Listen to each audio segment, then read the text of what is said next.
मेरे पिताजी को हिंदू हृदय सम्राट बाला साहब जी, सुभाष देसाई जो हमारे अन्य लोग थे, उनको जो सजा सुनाई गई थी तो वो सही थी या गलत थी?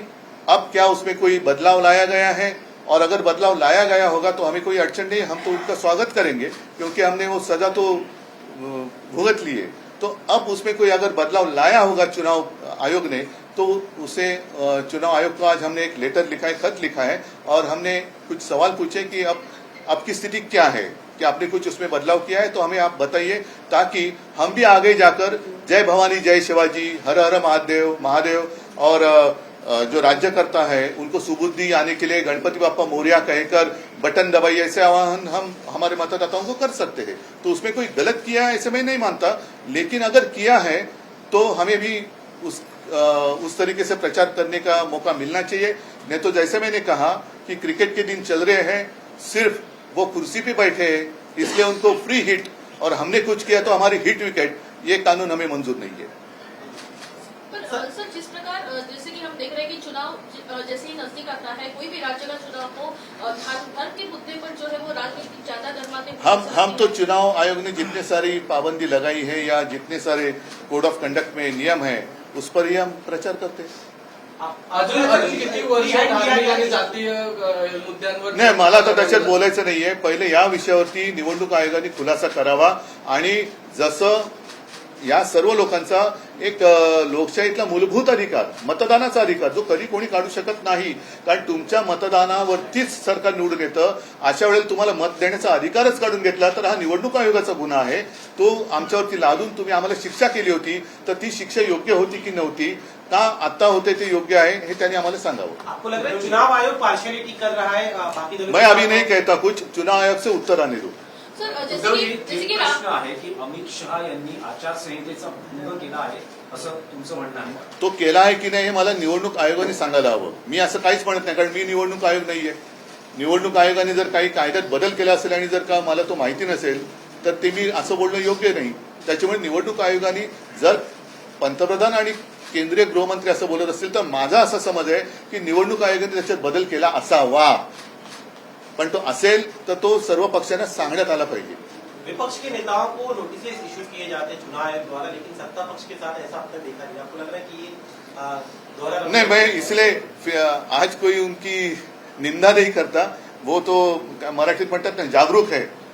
जैसे उन्होंने केजरीवाल जी को एक नोटिस भेजी है, मैंने सुना प्रियंका गांधी जी को भेजी है, राहुल गांधी जी को भेजी है, तो अगर मतलब वो काम कर रहा है, ऐसे नहीं कि वो चुनाव आयोग काम नहीं कर रहा है, चुनाव आयोग तो काम कर रहा है। तो अभी इतने जागरूक चुनाव आयोग है तो उनको ये भी कहना चाहिए कि ये अनदेखी है कि ये सही है। मुफ्त ट्रेन का लालच दिया जा रहा है वोटर्स को, आपको लग रहा है कि मुफ्त में दर्शन कराएंगे? नहीं, अभी उनका कारोबार सिर्फ राम भरोसे चल रहा है, उनका भरोसा सिर्फ प्रभु राम पर है, दूसरा कुछ नहीं है। वो बात अलग है, वो राजनीति में यहाँ नहीं लाना चाहता। सिर्फ और सिर्फ आज मैं इतना ही चाहता हूँ, इतना ही सीमित रखना चाहता हूँ कि चुनाव आयोग ने हम सारे लोगों को अवगत करना चाहिए कि ये जो हो रहा है या इसे ठीक है, इसको हमने इजाजत दी है तो हम भी करेंगे। जैसे मैंने कहा, हम भी आह्वान करेंगे, जय भवानी जय शिवाजी करा, हर हर महादेव म्हणा, गणपती बाप्पा मोरया म्हणा प्रत्येकाने। आणि काही जण मग ते निवडणुकीच्या मतदानाच्या वेळेला पूर्ण हनुमान चालीसा वगैरे बोलतील, तब तक कतार चलते रुकी रहेगी सब लोग। उद्धव जी, आपको लगता है कि जब चुनाव आता है तो बीजेपी की तरफ से नया धारणा सामने रखी जाती है? पहले 15 लाख रखा गया, अब एमपी में चुनाव है कि राम दर्शन आपको फ्री में किया जाएगा। मैं इस बारे में अभी कुछ नहीं कहना चाहता, लेकिन इसको इजाजत है या नहीं यही सिर्फ मैं यहाँ चुनाव आयोग से समझना चाहता हूँ। उद्धवजी, तुम्ही राम मंदिराचा मुद्दा उपस्थित केला। अनेक निवडणुकांमध्ये राम मंदिर निर्माणाचा प्रश्न हा केंद्रस्थानी राहील। शिवसेनेचं या मंदिर निर्माणात आंदोलनातही सहभाग होता आणि उभारणीतही। त्याच्याबद्दल धन्यवाद तुम्हाला। देणगी दिली आणि आंदोलनामध्ये शिवसैनिक तर अनेकदा जाहीर झालेले आहे। तर अशा वेळेस 22 तारखेला जे उद्घाटन होत आहे, तुम्ही स्वतः या उद्घाटन कार्यक्रमात हे दूरची गोष्ट आहे। मला असं वाटतं की केवळ त्यांच्या सोयीने ते उद्घाटन करतात निवडणुकीच्या आधी, कारण अशी सुद्धा माहिती आहे की जसं म्हटलं की त्यावेळेला देशातल्या कानाकोपऱ्यातनं हे काही स्पेशल गाड्या, करोडो लोक तिकडे, म्हणजे देशाची लोकसंख्या 1.25 अब्ज असेल तर 1 कोटी 100 कोटी लोक तिकडे करायचे जमू शकतील, कारण भाजपा जगातला ताकदवान पक्ष आहे, त्यांना सहज शक्य आहे। 100 कोटी लोकांची ते विशाल जनसभा घेऊ शकतात, त्या गर्दीत मी काय जाणार. त्याच्यामुळे मी 2 वेळा जेव्हा हा विषय थंड बस्त्यात होता त्यावेळेला मी तिथे गेलो होतो. त्याच्यानंतर मुख्यमंत्री झाल्यानंतर सुद्धा मी गेलो होतो आणि ज्या ज्या वेळेला माझ्या मनात येईल त्याच्या वेळेला मी अयोध्येला जरूर जाईन.